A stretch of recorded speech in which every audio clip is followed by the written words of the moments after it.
कहानी की शुरुआत होती है हमारे हीरो से, जो कि अकेला रहता है एक रोबोट्स के साथ।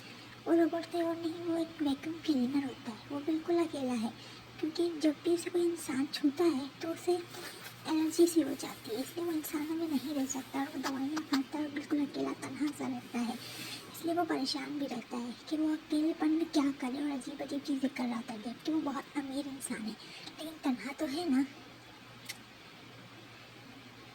दूसरी तरफ हमारे हीरो, ये एक गरीब सी लड़की है और इस वक्त हमारे हीरो के लिए इन कीमती सा खिलौना लेने आई हुई है, जिसके लिए वो पूरी रात से इंतज़ार कर रही है क्योंकि वो सिर्फ 50 पीस ही कोरिया में आए हुए हैं। अगर उसे ना मिला तो उसको हमारे हीरो उसे पैसा नहीं देगा और वो जाके आखिरकार वो खिलौना ले ही लेती है, कैसे भी करके इतनी सारी भीड़ में। खिलौना लेके वो जाती है भागते हुए अपने हीरो के पास, लेकिन उसे नहीं पता होता कि जाते वक्त खिलौने पे कैचअप लग चुका होता है। उसके बाद वो हीरो को बुलाती है और कहती है कि अपना खिलौना ले जाओ। जब वो उसे खिलौना डिलीवर करने जाती है तो वो अजीब ही बिहेवियर कर रहा होता है। उसे कहता है खिलौना गाड़ी के पीछे रख दो और खिलौने में कोई दाग नहीं होना चाहिए। वो कहती है मैंने डिलीवरी एकदम अच्छी की है, ठीक है मैं गाड़ी में रख देती हूँ।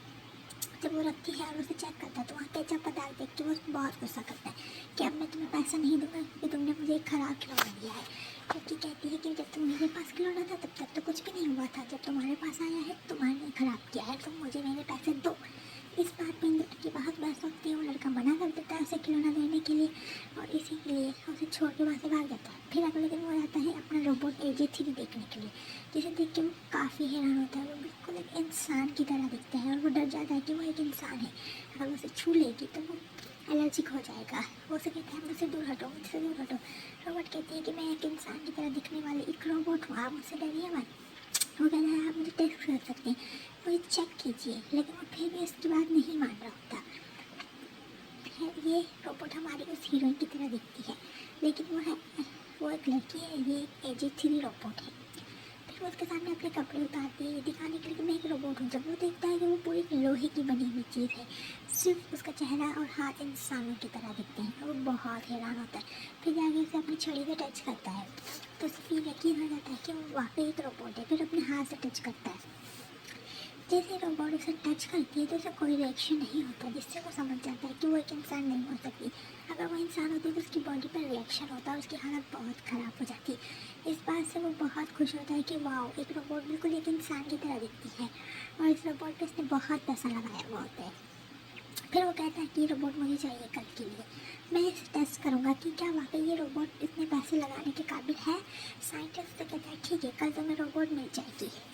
और ये डील होती है इनके बीच में कि रोबोट कल 3 घंटे के लिए इस इंसान के घर जाएगी और ये इसे टेस्ट करेगा। रोबोट काफ़ी फ़नी होती है और इसकी बातें सुन के इससे बहुत हंसी आती है और वो बहुत खुश होता है कि तुमने बहुत एक कॉमेडी रोबोट बनाया है। और वो उस दिन भी सोच रहा था कि ये मुझे खुश रखेगी, मैं इसे कभी नहीं बेचूंगा। अगले दिन उस रोबोट के अंदर कोडिंग गिरने की वजह से शॉर्ट सर्किट हो जाता है। अब साइंटिस्ट परेशान हो जाते हैं कि इतने पैसे लगाने के बाद रोबोट ख़राब हो गई है। वहीं हमारी हीरोइन की अपने भाई से लड़ाई हो जाती है और वो परेशान हो जाती है। उसका भाई से कहता है कि तुम घर छोड़ के चले जाओ, मुझे 10 मिलियन दो, वरना तुम इस घर में नहीं रह सकती। और उनके झगड़े होने के बाद वो बहुत उदास हो जाती है और घर छोड़ के चली जाती है। वहाँ साइंटिस्ट हो जाते हैं अगर 100 मिलियन की बात है, अब हम क्या करेंगे, हम तुम गरीब हो जाएंगे, लुट जाएंगे। और वो लड़का हमें कह रहा है कि कल के कल से रोबोट चाहिए, अब क्या करें। उसे याद आता है कि रोबोट तो उसने अपनी एक्स गर्लफ्रेंड के नाम पे बनाई थी, तो क्यों ना उसी को ढूंढा जाए। फिर वो उसे कॉल करता है और मिलने के लिए बुलाता है और वो हैरान हो जाते हैं कि इसने मुझे क्यों कॉल की है। वो चाह रहा था कि मैं इसको रोबोट बना के उस इंसान के सामने पेश करूं। फिर वो जाके उससे मिलती है और वो उसे ऑफर देता है एक रोबोट बनने की। पहले तो वो मना कर देती है, फिर उसे याद आता है कि उसे पैसे की ज़रूरत है, उसके भाई से उसकी लड़ाई हुई है, क्यों ना इस काम को किया जाए। और वो एग्री हो जाती है इस काम को करने के लिए। फिर वो वहाँ आती है, लोग आपस में कैंपस उसको छोड़ने आते हैं रोबोट को उस आदमी के घर पे। और वो आदमी साइंटिस्ट को कहता है कि तुम लोग यहाँ से चले जाओ, रोबोट को छोड़ दो, क्योंकि उसको इंसानों से एलर्जी है, इसलिए वो इंसानों से दूर रहता है। जैसे ही रोबोट उसे देखती है तो वो देखती है कि ये तो वही आदमी है